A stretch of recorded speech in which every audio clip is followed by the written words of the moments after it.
2024 Lok Sabha vote হবে শিক্ষা দুর্নীতি আর সন্দেশখালী নিয়ে। বিস্ফোরক দাবি করলেন বিরোধী দলনেতা শুভেন্দু অধিকারী। শহীদ মাতঙ্গিনী ব্লকের বারাসতী গ্রামের গোপীনাথ মন্দিরে রথযাত্রা অনুষ্ঠানে অংশগ্রহণ করেন বিরোধী দলনেতা শুভেন্দু অধিকারী। মন্দিরে পুজো দিয়ে রথের রশিতে টান দেন।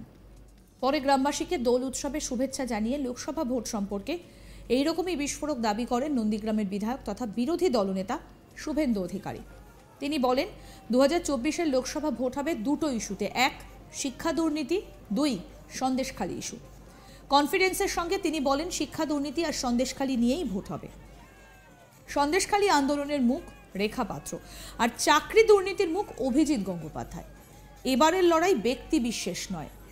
যারা সন্দেশখালীর মায়েদের আন্দোলনকে সমর্থন করে তারা বিজেপিকে ভোট দেবেন, আর যারা পিঠে খাওয়াকে সমর্থন করে তারা অন্য কাউকে ভোট দেবে। শোনাই আপনাদের কি বলছেন বিরোধী দলনেতা শুভেন্দু অধিকারী। এই রাজ্যে সম্প্রতি 2.5 বছরের মধ্যে সবচেয়ে বড় দুটো ইস্যু এই লোকসভা নির্বাচনে এই ইস্যুটাও কাজ করবে। এক হচ্ছে চাকরি দুর্নীতি, পার্থ চ্যাটার্জি এবং অপার বাড়ি থেকে 51 কোটি টাকা উদ্ধার, পুরো শিক্ষা দপ্তর জেলে যাওয়া। এই যে দুর্নীতি ফাঁস করে যে লড়াইটা করেছেন তার মুখ হচ্ছে অভিজিৎ গাঙ্গুলি, অবসরপ্রাপ্ত বিচারপতি। তিনি তমলুকে দাঁড়িয়েছেন। দ্বিতীয় হচ্ছে সন্দেশখালীর আন্দোলন। সেই আন্দোলনে অনেক মাতৃশক্তি লড়াই করেছেন, তার মধ্যে অন্যতম পরিচিত মুখ হচ্ছে শ্রীমতী রেখা পাত্র, একজন দলিত কন্যা। একটা মানুষের একটা 5টা আঙ্গুল সমান হয় না। অর্থাৎ যারা বলেছেন তারা যদি আমাদের শুভানুধ্যায়ী হয় আমরা কথা বলে নেব। এর পিছনে যে তৃণমূলের কেউ নেই সেটাও তো বোঝা যাচ্ছে না। তো আমি এর মধ্যে যাব না। রেখাপাত্র ওখানে সন্দেশখালী আন্দোলনের মহিলাদের নির্যাতনের প্রতিবাদী মুখ হিসেবে লড়াই করছেন। তাকে অনুমোদন দিয়েছেন স্বয়ং কেন্দ্রীয় নেতৃত্ব। স্বাভাবিকভাবে রেখাপাত্র ওখানে লড়বে এবং এই নির্বাচনে চাকরি দুর্নীতি, বেকারদের চাকরি লুট, সন্দেশখালীর মা বোনেদের মধ্যরাত্রে ডেকে নিয়ে গিয়ে শাহজাহানদের পিঠা খাওয়া, এই দুটো ইস্যুর উপরে দাঁড়িয়ে নির্বাচন হবে। আর এই দুটো ইস্যুতে যে দুটো মুখ বাংলাতে মানুষ দলমত নির্বিশেষে দেখেছে, একজন অভিজিৎ গাঙ্গুলি আর দ্বিতীয়জন সন্দেশখালী রেখাপাত্র। আমি মনে করি সঠিক সিদ্ধান্ত। অতএব ব্যক্তি নয়, সন্দেশখালীর লড়াইকে, মায়েদের লড়াইকে যারা সমর্থন করেন তারাই পদ্মফুলে ভোট দেবেন, আর যারা পিঠা খাওয়াকে সমর্থন করেন তারা অন্য কোথাও ভোট দেবেন।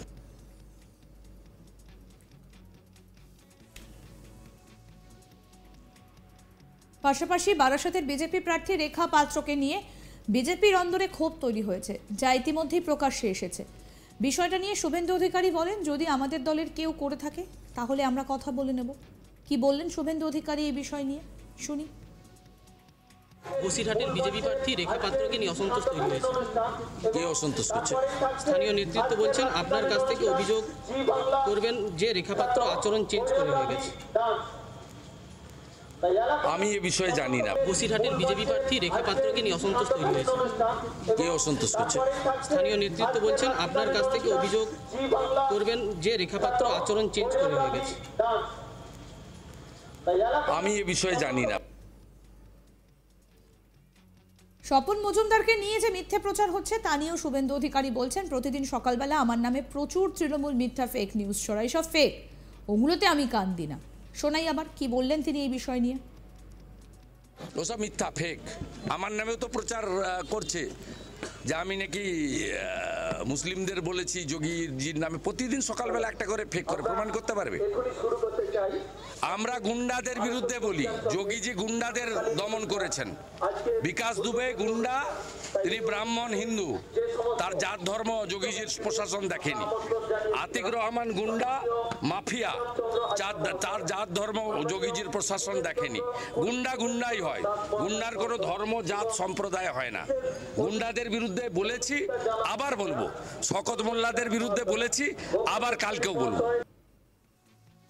আমাদের প্রতিনিধি চন্দন সেনাপতি কি প্রতিবেদন তুলে ধরলেন, আসুন শোনাই। পশ্চিমবঙ্গের রাজনীতিতে এই মুহূর্তে যে দুটি ইস্যু সবচেয়ে বেশি গুরুত্বপূর্ণ এবং দেখা গিয়েছে যে বিরোধী দল বিজেপি সহ একাধিক রাজনৈতিক দল তারা যে দুটি ইস্যুকে সামনে রেখে বিগত কয়েক মাস ধরেই কিন্তু রাজনীতির প্রধান কেন্দ্রবিন্দু হিসাবে বিরোধিতা করে আসছেন, সেই দুটি প্রধান ইস্যু হলো, একটি হচ্ছে শিক্ষা দুর্নীতি এবং অপরটি হলো সন্দেশখালির যে বিষয়বস্তু। এই বিষয়বস্তু নিয়ে কিন্তু শুধু বিরোধী দল বিজেপি নয়, একাধিক রাজনৈতিক দল ইতিমধ্যেই তারা কিন্তু মাঠে নেমেছেন। আমরা প্রত্যেকেই জানি যে সামনেই 2024-এর লোকসভা ভোট, একাধিক রাজনৈতিক দলের প্রার্থী তারা কিন্তু ভোটের প্রচারে জোর কদমে ভোটের প্রচারে মাঠের মধ্যে নেমে পড়েছেন এবং একাধিক রাজনৈতিক দল তারা শাসক দলের যে একাধিক ইস্যু, সেই ইস্যুগুলোকে প্রধান হাতিয়ার করেই মাঠে নেমেছেন।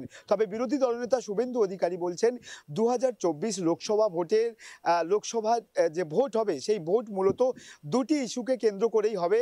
তিনি যেটা বলছেন যে একটি ইস্যু হলো শিক্ষা দুর্নীতি এবং অপর যে অর্থাৎ দ্বিতীয় ইস্যুটি হলো সন্দেশখালী ইস্যু। এই দুটো ইস্যুর ওপর দাঁড়িয়েই কিন্তু 2024-এর লোকসভা ভোট হবে, এমনটাই কিন্তু বলছেন বিরোধী দলনেতা শুভেন্দু অধিকারী। পাশাপাশি তিনি কিন্তু বলেন যে আমরা জানি যে গত পরশুদিনই কিন্তু বারাসাতে বিজেপির দ্বিতীয় প্রার্থী লিস্ট তারা প্রকাশ করেছেন এবং সেখানে রেখা পাত্র, সন্দেশখালী আন্দোলনের যে প্রধান মুখপাত্র যে মহিলা, সেই মহিলাকে কিন্তু ইতিমধ্যেই প্রার্থী করা হয়েছে এবং বিজেপির অন্দরে একটা কিন্তু ক্ষোভ এই প্রার্থীকে নিয়ে দেখা গিয়েছে। কারণ রেখা পাত্রীর বিরুদ্ধে একাধিক কর্মী, তারা দলীয় কর্মী সমর্থক তারা কিন্তু কার্যত পোস্টার নিয়ে বিরোধিতা করেছেন। এই ঘটনা যখনই প্রকাশ্যে আসেন তখনই কিন্তু বিরোধী দলনেতা শুভেন্দু অধিকারী তিনি কিন্তু প্রকাশ্যেই বলছেন যে সন্দেশখালী ইস্যু, যারা মা বোনেদের ওপর অত্যাচারকে কার্যত যারা সাপোর্ট করেন না তারাই এই ধরনের বিরোধিতা করছেন। তবে তিনি আবারও একবার স্পষ্টভাবেই জানিয়েছেন যে 2024-এর যে লোকসভা ভোট সেটা কিন্তু মূলত এই সন্দেশখালী ইস্যু এবং সারা পশ্চিমবঙ্গ জুড়ে রাজনীতি বা সারা পশ্চিমবঙ্গ জুড়ে যে ইস্যু ব্যাপক আকারে সাড়া ফেলেছে সেটা হলো শিক্ষা দুর্নীতি ইস্যু। এই দুটো ইস্যু নিয়ে কিন্তু 2024-এর লোকসভা ভোট হবে, এমনটাই কিন্তু কার্যত স্পষ্ট জানিয়ে দিয়েছেন বিরোধী দলনেতা শুভেন্দু অধিকারী।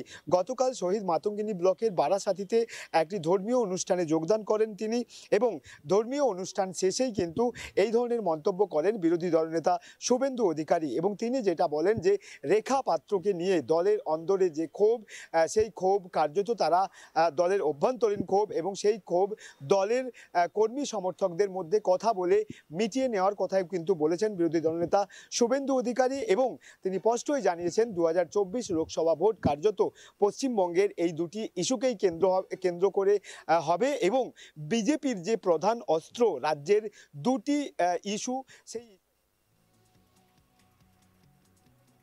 আরও আপডেট পেতে দেখতে থাকুন আজ তাক বাংলার ইউটিউব চ্যানেল।